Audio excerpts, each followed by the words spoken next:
Eh bien, c'est tout le monde, j'espère que vous allez bien, c'est KNC. Aujourd'hui, on se retrouve pour une nouvelle vidéo pour la review de l'épisode 96 de Dragon Ball Super. Je sais, j'ai pas pu faire la réaction de live parce que hier, enfin aujourd'hui, c'était la Eid. Et bah, je suis désolé, j'ai pas pu la faire aussi ce soir parce que j'avais pas trop le temps. Ne vous inquiétez pas, je vous mets quand même l'épisode. Donc voilà, et je vous préviens, cette vidéo va être quand même longue parce que j'ai énormément de choses à dire. Donc au tout début, bah on voit les Akaishin, les Kaoshin et les anges qui qui ne sont pas dans le tournoi. Et en fait, les Akaishin, Arak, Likir et si je me souviens bien, c'est Ivan.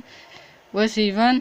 Et ben ils sont en train de tester l'arène. Enfin, c'est le Daishinkan qui leur a demandé. Donc du coup, en fait, ce que j'ai remarqué chez les Akaishin, ils ont tous la même aura. Ils ont tous une aura violette, comme Virus. Arak, on l'a vu. Je pensais qu'ils avaient une aura propre à eux, mais non.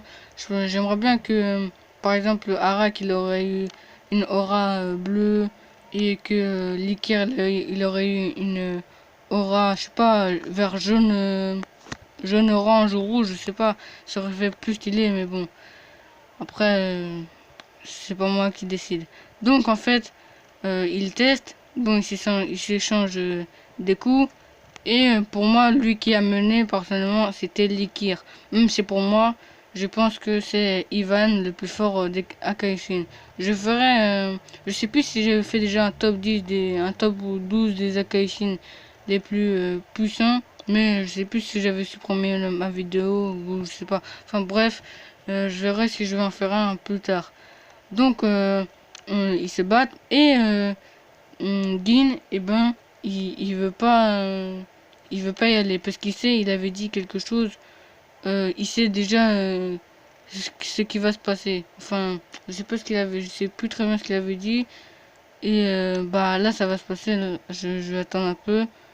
Là, ils viennent et c'était son Kaioshin ou son ange qui avait dit de venir. Lui, il avait dit comme s'il sentait que c'était lui le plus fort ou c'était lui qui il savait ce qui allait se passer. Donc, euh, euh, voilà, c'est là. Les résultats sont évidents, comme il l'a dit. Donc, c'est comme s'il savait qui allait gagner. Bon, bref. Donc, je pense que, comment dire? Ah, j'oublie ce que je voulais dire. Que, bah oui, comme je l'ai dit, c'est l'écart qui menait le combat. Mais sinon, ah, j'ai oublié de dire quelque chose. Voilà, c'était par rapport à leur technique. Ils ont fait montrer plein de techniques, alors que normalement leurs techniques sont vraiment destructrices, comme on l'a vu pour Beerus, à moins que Beerus vraiment c'est l'un des plus puissants à Kaisin, parce que à chaque fois qu'il envoyait une attaque, ça faisait pas trembler l'univers, mais ça faisait, je sais pas comment dire, ça faisait comme une supernova, enfin, une destruction de planète. Alors que là, les Akaishin nous sortent des techniques. C'est vrai que le Daishinkan avait dit que le terrain était fait à partir de la matière du Kachikan ou le Kachi, ou je sais plus, mais c'était la matière qui provient de l'univers 7. Et bah, donc du coup, le Daishinkan il avait dit que c'était fait à partir de la matière d'une des matières, enfin, la matière la plus dure de tous les univers.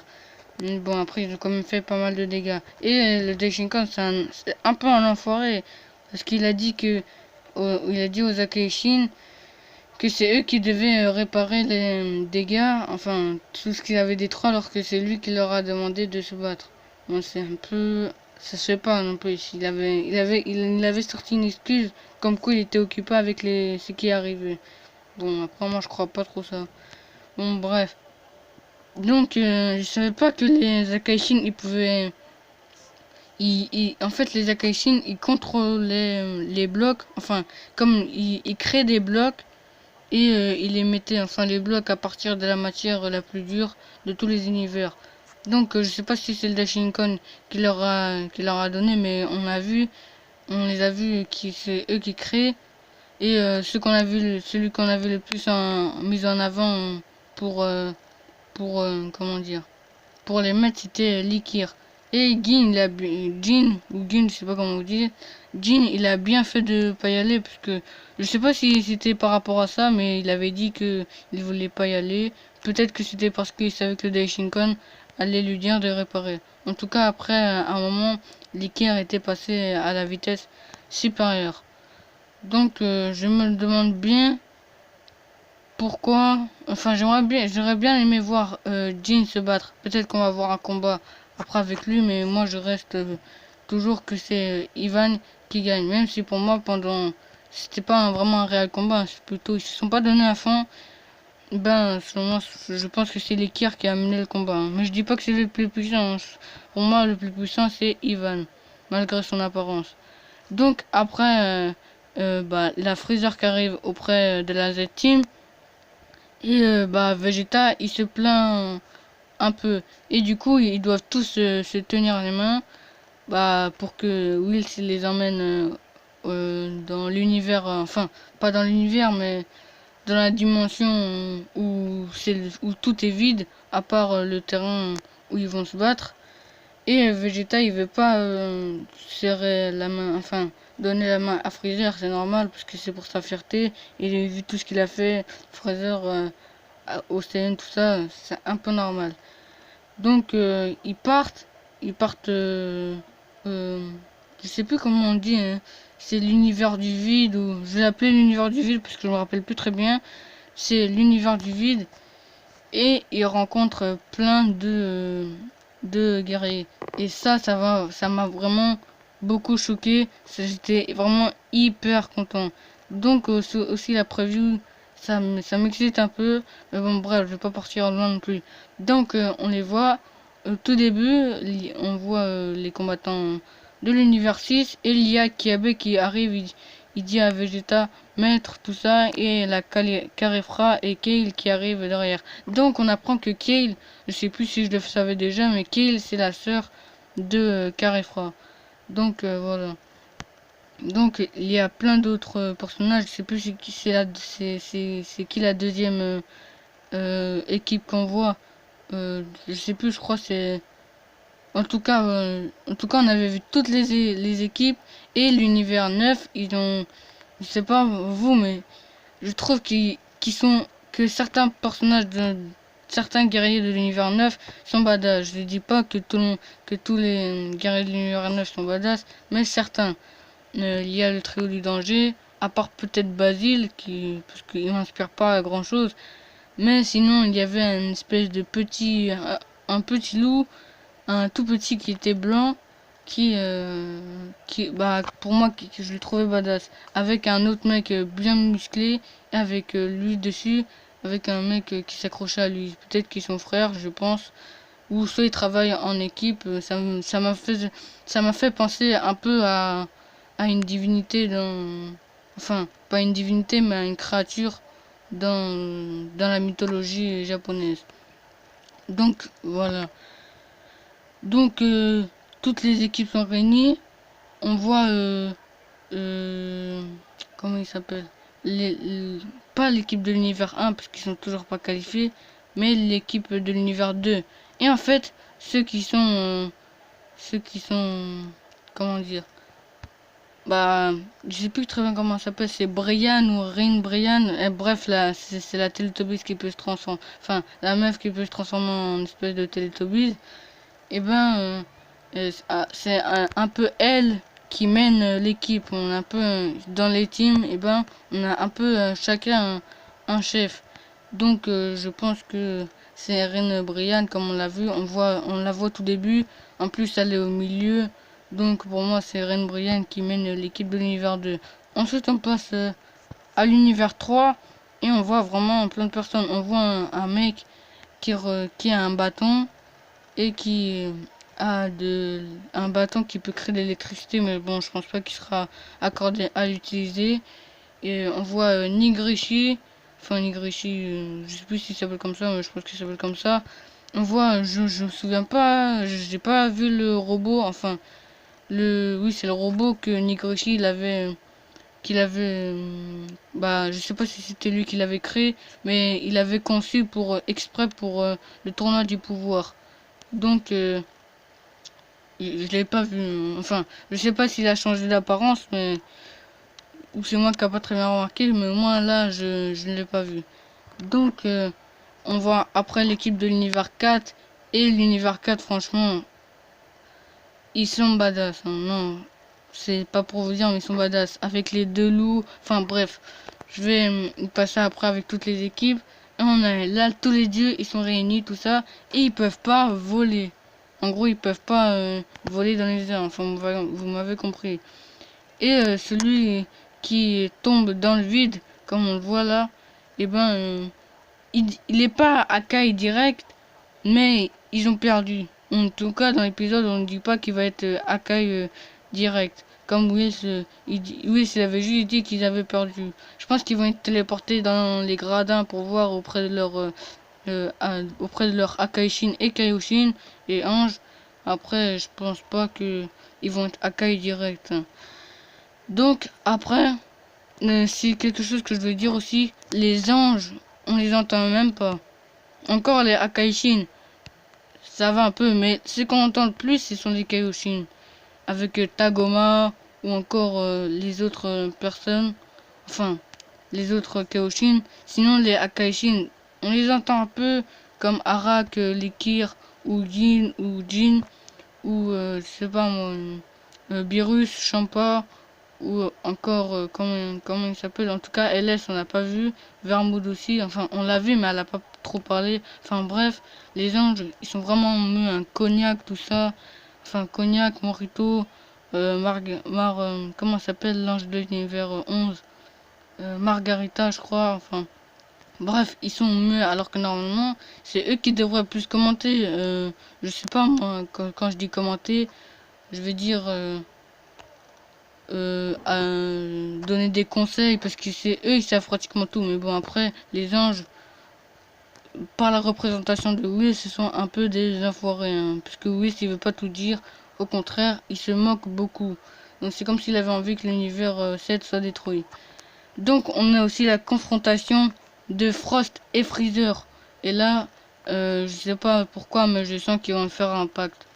Déjà dans des spoilers, on avait après que Freezer il allait être dans l'univers 4, mais non. Enfin, je sais pas s'ils avaient bien précisé, mais en tout cas dans les spoilers, ils avaient dit qu'il allait être dans l'univers 4. Bon là c'est trop tard, ils se sont sûrement trompés, mais je sais pas, il faut un peu n'importe quoi. Faut que Akira Toriyama et la Toei soient d'accord. Bref, donc on a la confrontation de Frost et Freezer. Et ils disent que Freezer il dit ah tu es similaire à moi. Et Frost il dit ouais tout ça. Et bah les deux ils disent qu'on peut travailler ensemble. Donc je sais pas peut-être qu'ils vont faire une alliance, qui sait. Mais bon après j'espère que Frost il a une transformation. Moi je pense qu'il a une transformation parce que je pense qu'il s'est entraîné avec Hit, comme Hit il avait cherché et lui avait dit que ah tu t'es amélioré. Donc je pense que c'est Hit qui a amélioré les capacités de Frost. Donc voilà, après je sais pas ce qu'ils vont faire. Peut-être qu'ils vont imaginer qu'ils trahissent chacun leur univers. Non, non, on rêve un peu, mais enfin je rêve un peu. Peut-être, hein, qui sait, parce que les deux sont de gros enfoirés. Ils s'en foutent totalement de leur univers. Mais en plus, ils peuvent changer d'univers à tout moment. Enfin, Freezer, il peut changer d'univers à tout moment, comme il voulait le faire avec Sidra, Ro et enfin Morito, lui. Encore les anges, j'ai même pas encore envie de parler d'eux parce que pour moi ils sont absents. Bon, bref. Donc du coup, je vais repasser où on voit toutes les équipes.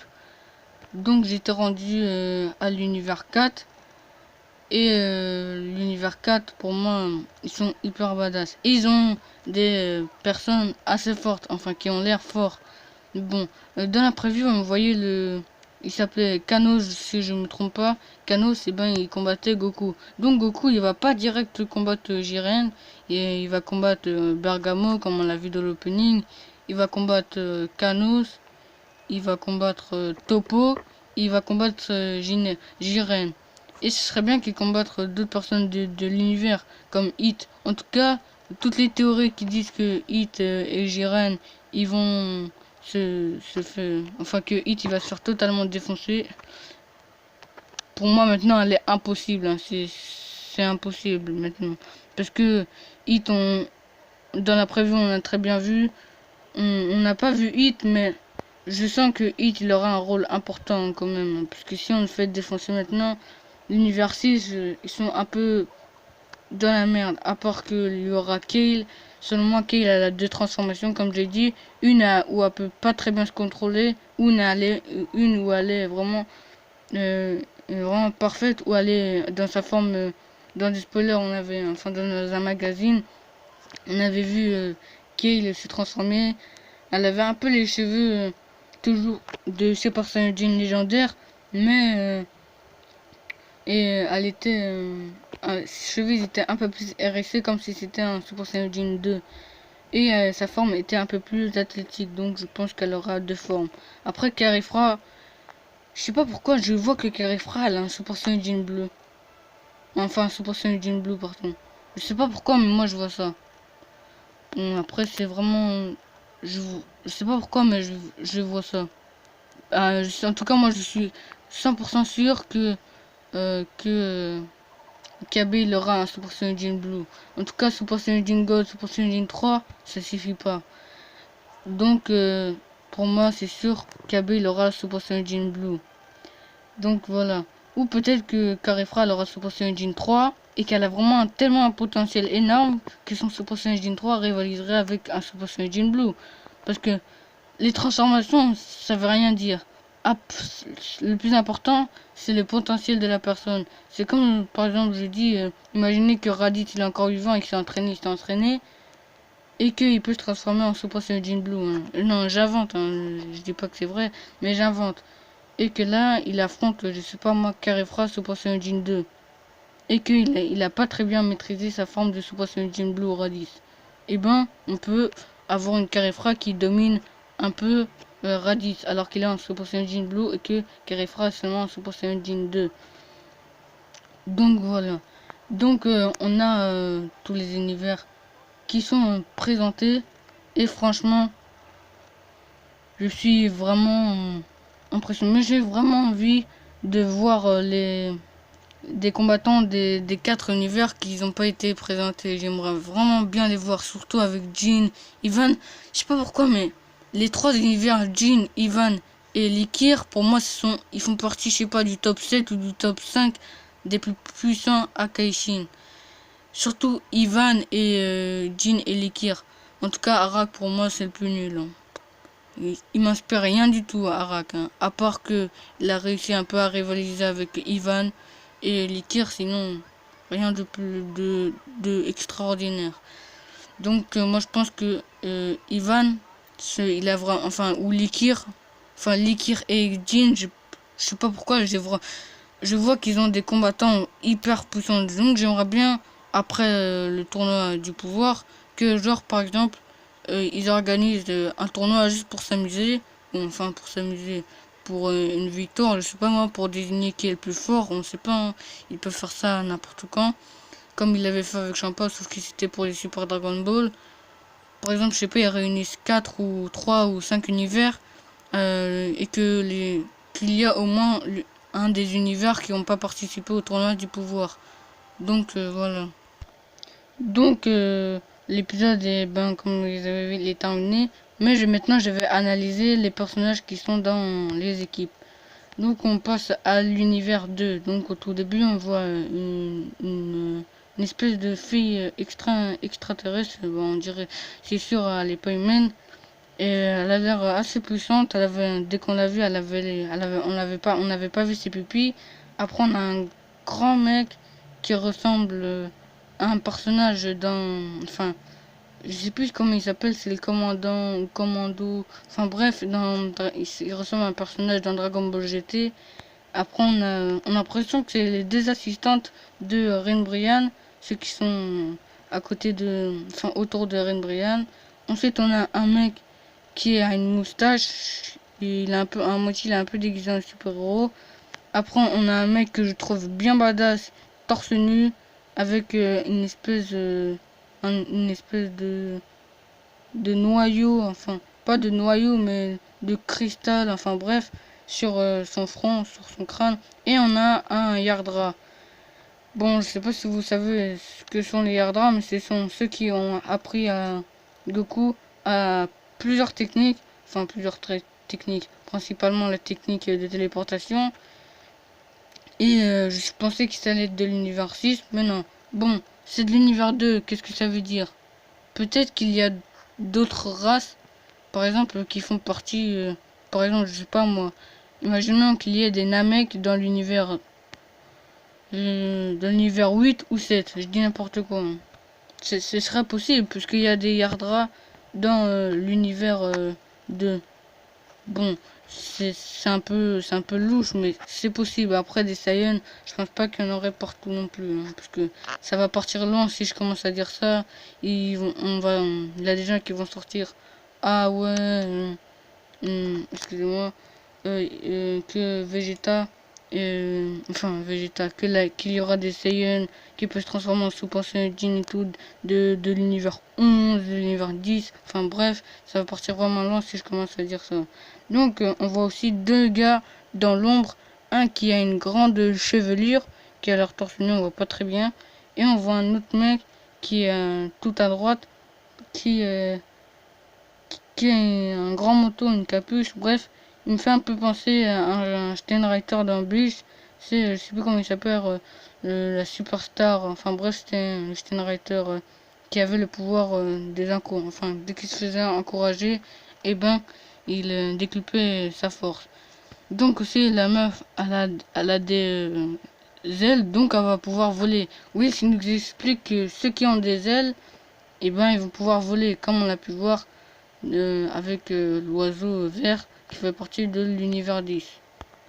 Donc maintenant l'univers 3, bon, vu le truc, enfin cette image comme ça, c'est waouh avec toutes les couleurs, enfin je trouve ça assez stylé, mais il manque un peu de orange, rouge, enfin bref, je suis pas là pour le design. Donc on voit Nigrishi. On sait déjà qui il est, hein, c'est le mec le plus fort de l'univers 3, pour vous rappeler. Et ah si, il est lui qui Nigrishi, il avait construit un robot. En fait, il est là, il a à moitié changé d'apparence. Il est juste à côté de lui, il est en haut, juste en haut. Ils lui ont changé d'apparence. Je me souvenais pas qu'il était comme ça. Enfin bref, il était vert, enfin il était plus sombre au lieu d'être rouge. Enfin bref. Donc on a aussi un mec. Je sais pas pourquoi, j'ai l'impression qu'il va s'appeler Krenos. Je sais pas pourquoi. Le mec en bleu, là, tout en bleu, le petit. Je sais pas pourquoi, j'ai l'impression qu'il va s'appeler Krenos. Enfin bref, je sais pas ce qui m'inspire, mais il est un peu badass, hein, vu sa tête. Après, à côté de Nigrishi, on a un mec un peu, on dirait un peu un cyborg, mais en dessous de son masque, on dirait un peu un canidé. Je sais pas si vous savez ce que c'est un canidé, c'est tout ce qui réunit renard, chien, coyote, tout ça. Après, on a un mec enfin, un cyborg sûrement, ou un robot. On voit pas sa tête, on dirait un peu pas un cosmonaute, mais sauf que c'est différent. Il est, je sais pas pourquoi, j'ai l'impression que lui, il va affronter des personnes faibles. Quand je dis faibles, des personnes comme Tenjin Han ou Master Roshi, enfin, je sais pas pourquoi. Il a l'air un badass, hein, mais j'ai l'impression qu'il va affronter des personnes faibles. Après, on a le mec qui, on dirait le professeur, lui qui dirige. Pour moi, c'est sûr, c'est lui le chef de la team de l'univers 3. Il a un bâton qui peut, on dirait, produire de l'électricité, il peut émaner de l'électricité. Bon, je pense pas qu'il aura droit de l'utiliser, hein. Après, on a un gros robot. Je sais pas si ça vous fait penser à quoi, mais moi ça me fait penser à Bumblebee dans les Transformers. À part que là il est bleu et un peu rouge. Moi il me fait penser à lui, vu ses yeux, tout ça. Je l'aime bien lui, je sais pas pourquoi. Ensuite on a vraiment juste un gros robot. J'ai l'impression que c'est pas, je suis pas sûr que je dis des robots, mais ça peut être une race de, de extraterrestres, mais qui ressemble à des robots, comme Magetta dans... Lui, c'était la race des Metalman. Donc je dis robot parce que je vais pas non plus chercher des noms à me faire chier. Enfin bref, là on a un gros mec Je sens que lui, il va affronter plusieurs personnes. Ça va être du 1 contre 5 ou... Enfin, je pense pas qu'il va affronter non plus des gens qui ont au niveau de Super Saiyan God. Enfin, il va affronter plusieurs personnes qui ont au niveau de Super Saiyan God. Environ d'un Super Saiyan 1 ou 2. Je pense qu'il va affronter tout cela. Après, on a un autre mec, enfin un autre robot, qui a un seul œil, qui me fait penser à un cyclope. Et on voit pas très bien. Il a l'air très très grand. Je sais pas si ce sont ces espèces de jambes qui sont vraiment très très grandes. Ensuite, l'univers 4. Bon, ça c'est un de mes univers préférés, hein, l'univers 4. Avec le loup là qui on voit pas ses bras, enfin c'est parce qu'il a des longues manches, un peu comme Netero. Et il y a une meuf qui a un peu peur du mec, enfin du gros. On a l'impression que c'est lui le leader, mais pour moi c'est pas lui, c'est Kanos. Ensuite on a un espèce, je sais pas ce que c'est, un extraterrestre, enfin un alien qui il est comme Arak, enfin il est pas comme Arak, mais moi il m'inspire rien du tout. Je sais pas si vous le trouvez badass, mais si vous le trouvez badass, le mec en bleu là, vous êtes un peu chelou. Donc après on a un loup, je sais pas si c'est un loup, enfin je pense que c'est un loup, mais vraiment, enfin quand je dis un loup, une race de loup comme Bergamo tout ça, vraiment hyper badass. Non, en tout cas les deux loups là avec Kanos, ce sont les trois, une des trois personnes que je préfère dans, dans le tournoi du pouvoir. Après, on a une alien qui ressemble un peu à un poisson, un peu comme Jean. Et on a l'impression qu'elle a des nageoires. Après, je sais pas si c'est ses habits, mais je sais pas. Donc, après, on voit. Là, elle a pas l'image, mais on voit une grosse. Attends, je vais le faire montrer. Une grosse personne avait. Enfin, c'est une meuf. Une grosse. Elle me fait penser à la Télétobies, même si ça ressemble pas à une Télétobies. Elle est vraiment grosse, elle a pas l'air forte non plus. Et on voit Kanos toujours aussi badass, enfin pour moi. Donc on va passer à l'univers 6. Enfin, l'univers 6. Donc après on a l'univers 6. Bon, ah oui, j'avais oublié de dire dans l'univers 4, ils sont que 8. Mais dans des spoilers, on a appris que l'un... Vous savez, si vous observez bien dans l'opening, l'un, une espèce d'alien, où il a vraiment plein de combattants présentés, une espèce d'alien, enfin, d'alien insecte, il s'appelle Damon, ou Ramon, je sais pas comment vous dites. Et ben, il fait partie de l'univers 4, donc ça fait 9.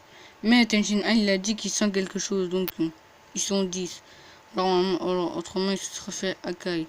Donc là aussi, dans l'univers 6, ils sont 1, 2, 3, 4, 5, 6, 7, 8. Ils sont que 8 aussi. À part qu'on voit, je sais pas si vous voyez des personnes derrière ou vraiment cachées.